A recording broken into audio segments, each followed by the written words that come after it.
Čiže takto vyzerá vaša prechádzka bežná. Hej. To každú chvíľu takto čúra. Ešte asi, a koľko má rokov? 5. Jasné. No len potom druhá vec je to, že musia to robiť všetci. Áno. Takže tie pravidlá, no za to sme išli touto cestou a tým, že keď prídeme domov, tak jednoducho všetci dostanú nakázané, čo sa bude musieť robiť. Že od malička je fakt, že socializovaný. Aj vlastne teta, čo býva pod nami, ona má jazvečičku, to je tiež fenka a celé leto spolu bývajú vonku na dvore. Behať aj s druhými psami bez problémov.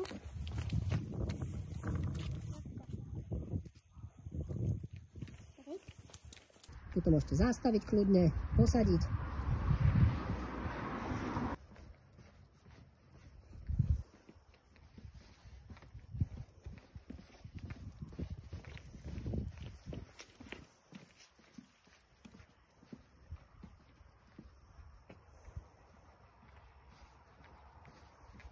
Dá sa posadiť.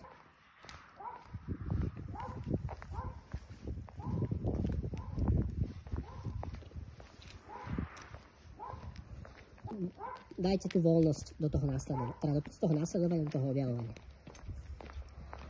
Výborne. Treba aj tú poveď rozdeliť, nech vie, že kedy má čo naozaj robiť.